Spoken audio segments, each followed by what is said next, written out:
সবাইকে স্বাগত জানিয়ে শুরু করছি আমাদের প্রতি কার্য দিবসের নিয়মিত আয়োজন ব্যবসাপাতির সারাদিনে পুঁজিবাজার এবং অর্থনীতি নিয়ে আলোচনায় আজ আপনাদের সাথে আছি আমি ইফাতারা। আর শুরুতেই জানিয়ে দিব ঢাকার পুঁজিবাজারের সূচক ও লেনদেনের খবর। আজ সপ্তাহের চতুর্থ কার্য দিবস, ইতিবাচক ধারার মধ্য দিয়ে পুঁজিবাজারের লেনদেন শুরু হয়েছে এবং এই মুহূর্তে ডিএসএ এর প্রধান সূচক ডিএসএ এক্স ইন্ডেক্সটি বেড়েছে গতকালকের তুলনায় 2.74 পয়েন্ট, অবস্থান করছে 5,577 পয়েন্টে। এছাড়া অন্য যে দুটো সূচক রয়েছে তার মধ্যে ডিএস30 সূচকটি বেড়েছে 10.02 পয়েন্ট, অবস্থান করছে 1,994 পয়েন্টে। সৌরিয়া ভিত্তিক সূচকটি লেনদেনের এই মুহূর্তে অবস্থান করছে 1,283 পয়েন্টে, বেড়েছে 7.37 পয়েন্ট। মোট লেনদেন এরই মধ্যে 1,000 কোটি টাকার উপরে ছাড়িয়েছে ঢাকার পুঁজিবাজারে। হাতবদল হওয়া কোম্পানিগুলোর মধ্যে 2 ঘন্টার লেনদেনে এখন পর্যন্ত আমরা সকাল থেকেই দেখেছিলাম বেশিরভাগ প্রতিষ্ঠান ছিল দর বৃদ্ধি তালিকায়। এখন পর্যন্ত 2 ঘন্টার লেনদেন হয়েছে যেসব প্রতিষ্ঠান উঠে এসেছে তার মধ্যে 132টি প্রতিষ্ঠান রয়েছে দর বৃদ্ধি তালিকায়, দর হারিয়েছে 118টি প্রতিষ্ঠানের। আর শুধুমাত্র শেয়ারগুলোর ক্ষেত্রে এখন পর্যন্ত 137টি প্রতিষ্ঠান রয়েছে দর বৃদ্ধি তালিকায়, দর হারিয়েছে 134টি প্রতিষ্ঠানের। আর শুধুমাত্র মিউচুয়াল ফান্ডগুলোর ক্ষেত্রে 35টি ফান্ডে লেনদেন হয়েছে, এর মধ্যে 15টি ফান্ড রয়েছে দর বৃদ্ধি তালিকায়, 10টি ফান্ড রয়েছে দর হারানোর তালিকায়। এই ছিল এতক্ষণ পর্যন্ত সূচক ও লেনদেনের খবর।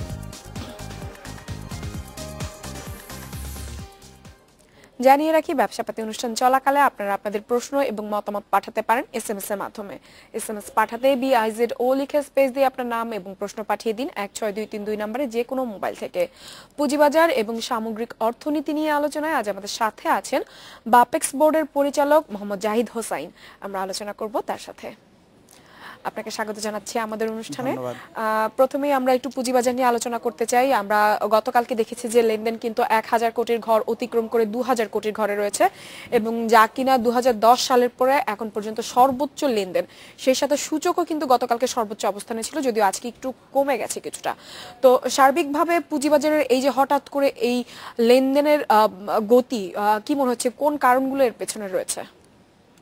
মূলত যে কারণটা রয়েছে, আমি যদি অরাজনৈতিক কারণগুলো বলি, ফুললি ড্রিভেন বাই ইকোনমি, সেটা হলো বেসিক্যালি ব্যাংকের ইন্টারেস্ট রেটটা, ডিপোজিট রেটটা অনেক কম, যেটা এখন 4-4.5 কাছাকাছি।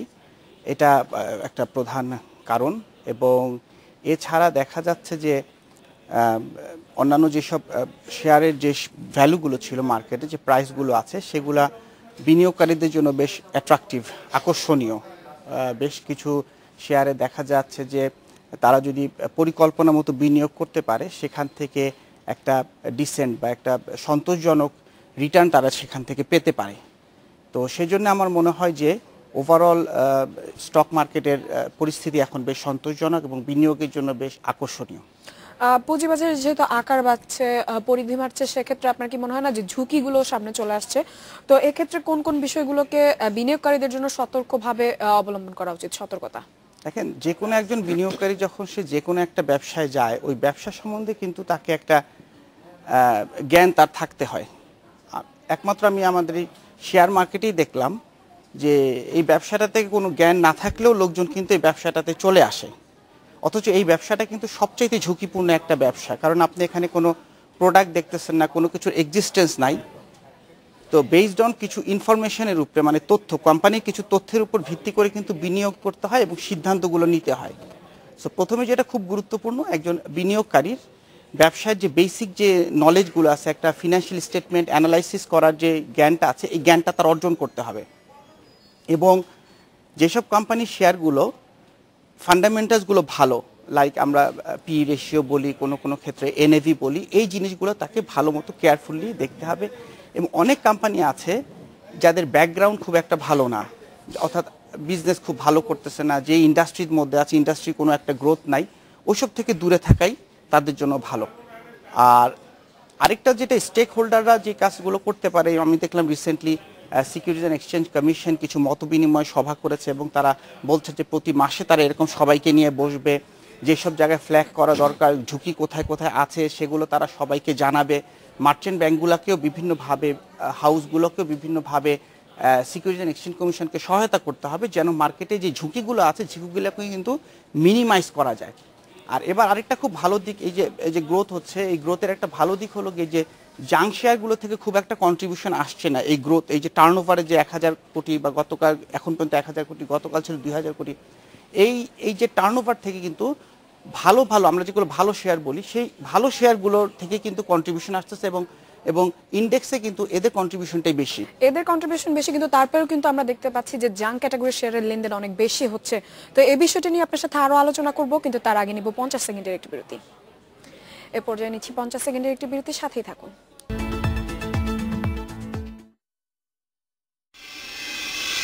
বিরতির পর আবারও ফিরছি পুঁজিবাজার নিয়ে আলোচনায়। জনাব জাহিদ হোসেন, আপনি বলছিলেন যে জাঙ্ক ক্যাটাগরির শেয়ার, যেসব জেড ক্যাটাগরিতে যেসব শেয়ার রয়েছে তাদের কথা, যে তাদের থেকে খুব বেশি যোগ হচ্ছে না পুঁজিবাজারে, কিন্তু তারপরও কিন্তু আমরা দেখতে পাচ্ছি যে লেনদেনের শীর্ষে হাত বদল হওয়ার এবং দর বৃদ্ধি তালিকার শীর্ষেও তারা রয়েছে। তো সেক্ষেত্রে আমরা জানি যে বেশ কিছুদিন আগেও কিন্তু ফিনান্সিয়াল লিটারেসি প্রোগ্রাম যখন উদ্বোধন করা হয়েছে, প্রধানমন্ত্রীও বলেছেন দেখে শুনে বুঝে বিনিয়োগ করার কথা, কিন্তু তারপরেও কিন্তু এই ক্ষেত্রে আমরা খুব একটা হেরফের দেখছি না। কেন আপনার মনে হয়? শেয়ার বাজারের অন্যতম একটা ড্রাইভিং ফোর্স হলো গ্রিড, মানে লোভ বলবো বা অতিরিক্ত মুনাফা করার যে প্রবণতা। এখন যে নাকি একটা শেয়ারকে দেখতেছে যে জাঙ্ক, তারপরে সে বিনিয়োগ করতেছে, তার মানে এই রিস্কটাকে সে জেনে শুনেই কিন্তু নিচ্ছে। তো তার ব্যাপারে তো আর কিছু বলার নাই। এখন মানে প্রধানমন্ত্রী যেটা বলেছেন এবং রাইটফুল্লি, যে তুমি যদি বিনিয়োগ করতে গিয়ে যদি ফান্ডামেন্টাল না দেখে যদি এককালীন প্রফিট করতে চাও, তাহলে রিস্কটাও কিন্তু ওই লেভেলেরই হবে। সো এই জাঙ্ক ক্যাটাগরি শেয়ারের আমি যেটা বলতে চাচ্ছিলাম যে এদের কিন্তু টোটাল মার্কেট ইন্ডেক্সে বা টার্নওভারে কিন্তু এদের কন্ট্রিবিউশন বেশি না, বাট হ্যাঁ ট্রেড হয় খুব বেশি। এবং আরেকটা জিনিস যেটা খুব গুরুত্বপূর্ণ, যে এই শেয়ারগুলো জাঙ্ক হওয়ার পরপরই সিকিউরিটি এক্সচেঞ্জ কমিশন কিন্তু রেগুলেটরি বডি সবাই কিন্তু একটা ইন্ডিকেশন দিয়ে দিচ্ছে যে এই শেয়ারগুলো নিয়ে ট্রেড করলে কিন্তু ঝুঁকি থেকে যাচ্ছে, যথেষ্ট সুযোগ রয়েছে। এবং এগুলা যদি কিচ্ছু না, যদি দুই একটা পি রেশিও, এদের এনএভি দেখলেও কিন্তু লোক যে কোনো বিনিয়োগকারী বুঝতে পারে যে এই শেয়ারগুলো বিনিয়োগ করার ফলে কি পরিমাণ রিস্ক সে নিতে যাচ্ছে, নাম্বার ওয়ান। এবং নাম্বার টু, একসময় শেয়ারগুলো পরে কারেক্টেড একটা ভ্যালুতে চলে আসবে। এখন কারা কারা ওই জায়গাতে পড়ে রিস্কি এরিয়াতে থাকবে, এটা আসলে বিনিয়োগকারীদের সিদ্ধান্ত। তো সেক্ষেত্রে আপনার কি মনে হয়, আমরা যে ফিনান্সিয়াল লিটারেসি কার্যক্রম উদ্বোধন করা হয়েছে এবং উদ্বোধন করার আগে থেকেই কিন্তু এই বিষয়ে কার্যক্রম পরিচালনা করা হচ্ছে, কিন্তু তাহলে কি আমাদের এই কার্যক্রম ব্যর্থ হয়েছে আমরা বলবো? না, এটা সব বাজারে কিন্তু সব দেশের সব স্টক এক্সচেঞ্জে কিন্তু এরকম কিছু কিছু কার্যক্রম থাকবে। এখন সিকিউরিটি এক্সচেঞ্জ কিন্তু কখনো ডিরেক্টলি ইন্টারফেয়ার করে রেগুলেটরি বডি এটাকে বন্ধ করতে পারে না, অ্যাওয়ারনেসটা তৈরি করতে পারে। সো ওই অ্যাওয়ারনেস যত বেশি বিনিয়োগকারীরা অ্যাওয়্যার হবে, যত বেশি তারা এগুলো খারাপ দিকটা বুঝতে পারবে, আস্তে আস্তে এই জিনিসগুলো কিন্তু অতটাই কন্ট্রোলের মধ্যে চলে আসবে। আপনি গুড গভর্নেন্স থাকা মানে কিন্তু 100% গুড গভর্নেন্স না, দ্যাট কুড বি 95%, 99%। ওই 1% কিন্তু ব্যাড গভর্নেন্স থাকবে যে কোনো কিছুতেই, ডেভেলপ কান্ট্রিতেও কিন্তু তাই আছে। সো এই 1%, 2% ব্যাড গভর্নেন্স নিয়ে আমাদেরকে চলতে হবে, খেয়াল রাখতে হবে যেন বিরাট রকমের কোনো ধস নেমে আমাদের শেয়ার মার্কেটকে বা অর্থনীতিকে যেন ক্ষতিগ্রস্ত না করে। আমরা দেখেছি যে 2010-এর ধসের সময় যে বিষয়গুলো ছিল, যে বিষয়গুলোর কারণে ধস নেমেছে, সেই বিষয়গুলো আমরা আশা করছি যে এইবার যখন পুঁজিবাজার আবারও তার গতিতে ফিরে আসছে, সে ধরনের কোনো ঘটনা ঘটবে না, কারণ এ পর্যন্ত পুঁজিবাজারে অনেক রিফর্মস এসেছে। কিন্তু তারপরও যদি আমরা একটু আলোচনা করি যে ঝুঁকির কথা বারে বারে যেহেতু আসছে, বাজার সম্প্রসারিত হচ্ছে, কোন বিষয়গুলোকে বেশি নজর দেওয়া প্রয়োজন? সবচেয়ে যেটা গুরুত্বপূর্ণ আমার কাছে মনে হয় যে ফিনান্সিয়াল রিপোর্টিংয়ের যে সিস্টেম, আমরা বারবার বলতেছি যে আপনি পি রেশিও দেখবেন, এনএভি দেখবেন, অ্যাসেটের ভ্যালু দেখবেন, কিন্তু প্রবলেম হলে অনেক কোম্পানি আছে, স্পেসিফিক্যালি নাম বলা যাবে না, তারা অনেক সময় দেখা যায় তাদের প্রফিট হয় না, কিন্তু জেড ক্যাটাগরিতে যেন থাকা না লাগে এজন্য তারা ইনফ্লেটেড অথবা কোনো উইন্ডো ড্রেসিং করে, লসকে কনভার্ট করে পেপার বেস কিছু প্রফিট ডিভিডেন্ড তারা ডিক্লেয়ার করে। এগুলো কিন্তু বিনিয়োগকারীদের জন্য লং টার্মে কিন্তু এটা তাদের জন্য খুব রিস্কি। তো আমি মনে করি যে this is the right time, যে মার্কেট আরও হয়তো আগাবে সামনের দিকে।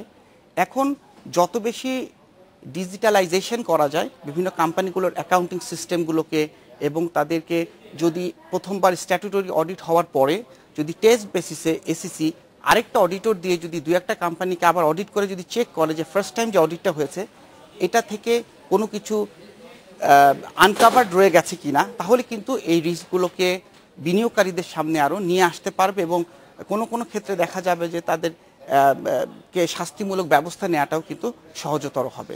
আমরা অর্থনীতির বিষয় নিয়ে আলোচনায় আপনার সাথে আবারও ফিরে আসবো, কিন্তু তার আগে নিব আরো একটি বিরতি। এ পর্যায়ে নিচ্ছে আরো একটি বিরতির সাথেই থাকুন।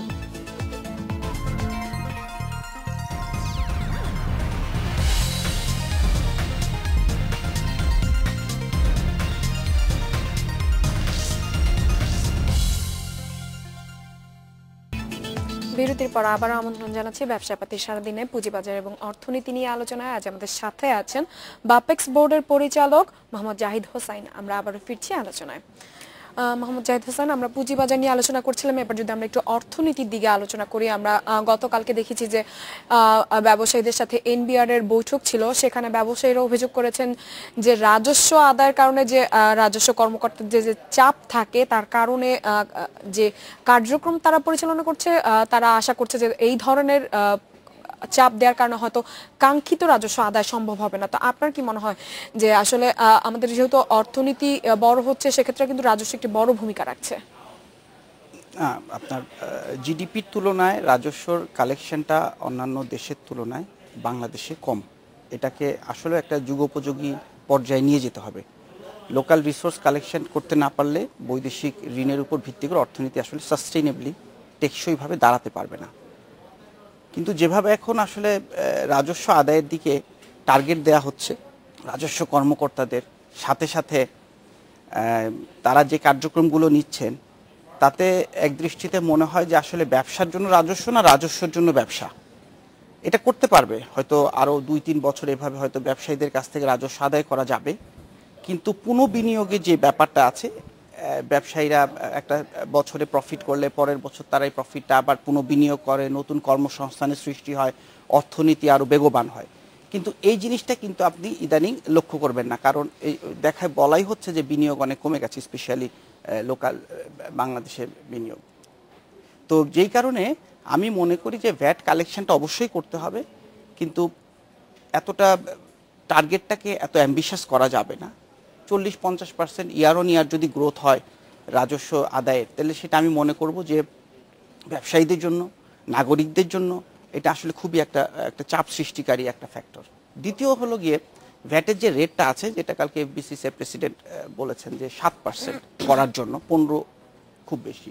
হ্যাঁ, যেসব অর্থনীতি অনেক বছর ধরে ভ্যাট প্র্যাকটিস করে আসছে বা যেসব অর্থনীতি অনেক উন্নত অবস্থায় আছে, তাদের জন্য 15% ঠিক আছে। কোনো কোনো কান্ট্রিতে এটা আরও বেশি, এবং কয়েক ধরনের ইনডিরেক্ট ট্যাক্স আছে, সেলস এবং আদার্স। তো বাংলাদেশের জন্য আমি মনে করি যে ভ্যাটের রেটটা 7 বা 8 বা 5ও যদি রাখে, বাট ভ্যাটের নেটটা যদি বড় করার চেষ্টা করে, তাহলে কিন্তু টোটাল যে টার্গেট ভ্যাট আদায়ের, সে টার্গেটটা কিন্তু মিট করে আরও সারপ্লাসও আসবে। এখন প্রবলেম হলো গিয়ে ভ্যাটের যারা কালেকশনের সাথে রিলেটেড, তারা কোনো কারণেই নতুন ভ্যাট পেয়ারকে না খুঁজে এক্সিস্টিং যে ভ্যাট পেয়াররা আছেন তাদের উপর প্রেশার ক্রিয়েট করে যে গত মাসে আপনি যদি এত দিয়ে থাকেন, এই মাসে বেশি দিবেন। কোথা থেকে দিবেন? আসলে আমার টার্গেট দেওয়া আছে, সো আমাকে টার্গেট মিট করতে হবে। সো এই ধরনের একটা হেলাফেলা করে টার্গেট অর্জন করার মধ্যে কিন্তু আসলে অর্থনীতিকে কোনো ভ্যালু অ্যাড করতেছে না। আমি আরও বলবো যে অর্থনীতিকে দীর্ঘমেয়াদে ক্ষতিগ্রস্ত করছে।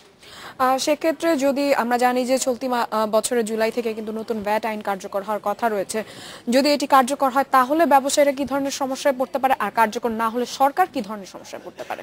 গত বছরই তো আসলে এটা কার্যকর করার কথা ছিল, বাট রেডিনেসটা, প্রস্তুতিটা ওই লেভেলে না থাকার কারণে পারে নাই।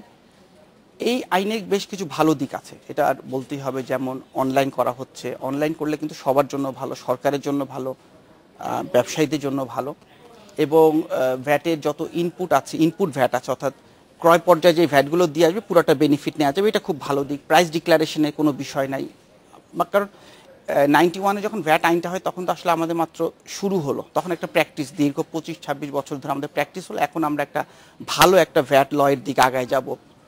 কিন্তু আমি মনে করি যে এই ডকুমেন্টেশনের যে ব্যাপারগুলো আছে, অনেক ব্যবসায়ীদের পক্ষে আসলে এই ধরনের ইনপুট ভ্যাটের রেকর্ড করা, আউটপুট ভ্যাটের সাথে এগুলোকে অ্যাডজাস্ট করে, এগুলো কে কতখানি পারবে, হয়তো বড় বড় হাউসগুলোর পক্ষে সম্ভব, বিজনেস হাউসগুলোর পক্ষে, বা ছোটদের পক্ষে কতখানি সম্ভব, এইটা আসলে একটা দেখার বিষয়। আর দ্বিতীয়ত হলো ভ্যাট রেটটা 15%, যে নাকি আসলে যেমন ট্রাঙ্কেটের রেট তখন আর থাকবে না। এখন কোথাও 5%, 4.5% যেটা আছে, এটা থাকবে না। সব জায়গায় অ্যাক্রস দ্য বোর্ড 15% হবে। সেটা যারা নাকি ইনপুট ভ্যাটের বেনিফিটটা নিতে পারবে না, তাদের জন্য কিন্তু এটা একটা এক্সট্রা বার্ডেন হয়ে যাবে। সেই সাথে বারবার বলা হচ্ছে যে অর্থনীতিতে ইতিবাচক ধারা থাকার পরেও কিন্তু আমাদের কাঙ্ক্ষিত বেসরকারি বিনিয়োগ হচ্ছে না। তো বেসরকারি বিনিয়োগ কেন হচ্ছে না, কি কারণে মনে হয় যে কোন কোন বিষয়গুলো এখানে বাধা? কস্ট অফ ডুইং বিজনেস কিন্তু আগের তুলনায় অনেক বেড়ে গেছে। আমি যদি 80 বা 90-এর দশকে একজন গার্মেন্টস মেকার যেই রেটে রিটার্ন আসতো বা প্রফিট করতো, এখন কিন্তু তার সেই রেটে হচ্ছে না। এখন গ্যাস কিনতে হচ্ছে বেশি দামে, ওয়ার্কারদের বেতন দিতে হচ্ছে বেশি বেশি আকারে, তারপরে আরো বিভিন্ন ধরনের বিজনেসের খরচগুলো বেড়ে যাচ্ছে, তো তার রিটার্ন কিন্তু আগের লেভেলে তার কাছে আসতেছে না। সো তার কাছে হয়তো মনে হচ্ছে যে অন্য কোনো ইন্ডাস্ট্রি অর্থাৎ অন্য কোনো সেক্টর তার জন্য, বা অনেকের ক্ষেত্রে দেশের বাইরেও কিন্তু অনেকে বিনিয়োগ করছে, তারা মনে করছে যে বাংলাদেশ অর্থনীতির এমন একটা ম্যাচিউর পর্যায়ে চলে আসছে, এখন এখান থেকে আসলে আগে যে লেভেলে তার রিটার্নটা আসতো এই লেভেলে রিটার্ন আসতেছে না। That could be one reason. আরেকটা আমি এইমাত্র বলে আসছি যে এখন এমন বিভিন্নভাবে যে রেগুলেটরি ডিপার্টমেন্টগুলো এমনভাবে তাদেরকে মনিটরিংয়ের মধ্যে রেখেছে, লাইক রাজস্ব আদায়ের জন্য ভ্যাট বা ট্যাক্স, এই ঝামেলাগুলোর জন্য আসলে অনেকে নতুন কোনো বিনিয়োগে আসতে চাচ্ছে না। আর ল্যান্ড মানে জমি কিন্তু পাওয়াটা একটা অনেক বিরাট ব্যাপার, অনেক জমির সমস্যা আছে, গ্যাসের সমস্যা আছে, বিদ্যুতের পাওয়ারের সমস্যা, এই সব কিছু মিলিয়ে কিন্তু একটা অনেক ইন্ডাস্ট্রি আছে যারা 1.5 বছর 2 বছর ধরে গ্যাস কানেকশন পাচ্ছে না, ব্যাংকে তারা ডিফল্টার হয়ে গেছে। একই সময় কিন্তু ব্যাংকেও কিন্তু এনপিএল নন পারফর্মিং লোনের পরিমাণও কিন্তু বেড়ে গেছে। সেই সাথে আমরা দেখেছি যে গত বছর যে কটি আপনার ডুইং বিজনেস রিপোর্ট বের হয়েছে বিশ্বব্যাপী, সেক্ষেত্রে বারবার উঠে এসেছে বাংলাদেশের যে পরিবেশ বান্ধব না, ব্যবসা বান্ধব না পরিবেশ। তো কেন আপনার মনে হয় কি কারণে যে আমাদের পরিবেশটা, আমাদের যে পরিবেশ রয়েছে সেটা ব্যবসা বান্ধব হয়ে উঠছে না? ওয়ার্ল্ড ইকোনমিক একটা ফোরামের লেটেস্ট একটা রিপোর্ট বের হয়েছে, তাতে বলা হয়েছে যে বাংলাদেশ ইন্ডিয়া বা পাকিস্তান থেকে ভালো অবস্থায় আছে রেটিংয়ে, কিন্তু একই সাথে তারা কয়েকটা জিনিসের কথা বলেছে, যেমন বলেছে যে ব্যুরোক্রেসি, রেড টেপিজম, এটা কিন্তু খুব একটা খারাপ, যে সরকারি একটা অফিসে গেলে একটা ফাইল বের করে নিয়ে আসা, একজন একটা এনভায়রনমেন্টের লাইসেন্স পেতে তার যদি 7 থেকে 8 মাস বা 1 বছর লাগে, এগুলো কিন্তু লাস্টের দিকে এই লাইসেন্সগুলো বের করতে হয়, সব রেডি টেডি করার পরে কিন্তু পরিবেশের লোকজন এসে ভিজিট করে, তারপরে তারা কিন্তু এই লাইসেন্সগুলো, এটা না হলে কিন্তু আলটিমেটলি সে ব্যবসাটা শুরু করতে পারছে না। বাট ওই সময়টা কিন্তু ব্যাংকের ইন্টারেস্ট বলেন, লোকজনের বেতন, এগুলো কিন্তু তাকে দিয়ে যেতে হয়। তো এইসব আগে থেকে অনেক ভালো হয়েছে এটা ঠিক, বাট এটাকে আরো এমন পর্যায়ে নিয়ে যেতে হবে যেন এটা ব্যবসায়ীদের জন্য খুব সহায়ক হয়। এটা আছে একটা জিনিস, যেমন ওই রিপোর্টে একই কথা বলেছে যে ব্যাংক থেকে ঋণ নেওয়া সহজ হয়েছে, বা হয়তো স্টক মার্কেটের লোকজনের এক্সেসটা সহজ হয়েছে, but at the same time কিছু কিছু জায়গায় করাপশনটা বেড়ে গেছে, যেটা আমি একটু আগে বললাম যে কস্ট অফ ডুইং বিজনেস বেড়ে গেছে। এগুলো তো আসলে টোটাল যে বিজনেস যখন একজন প্ল্যান করে বা একটা এস্টিমেট, তখন কিন্তু এই জিনিসগুলো থাকে না, আনফোর্সিন এরকম বিভিন্ন ইস্যুগুলো তার সামনে চলে আসে, তখন কিন্তু তার বিজনেসটা তার কাছে আর ভায়াবল থাকে না। হ্যাঁ, আমরা জানি যে 24 জানুয়ারি দ্বিতীয় মেয়াদে মুদ্রানীতি ঘোষণা করা হবে, এই চলতি বছরের দ্বিতীয় মেয়াদের মুদ্রানীতি ঘোষণা করা হবে।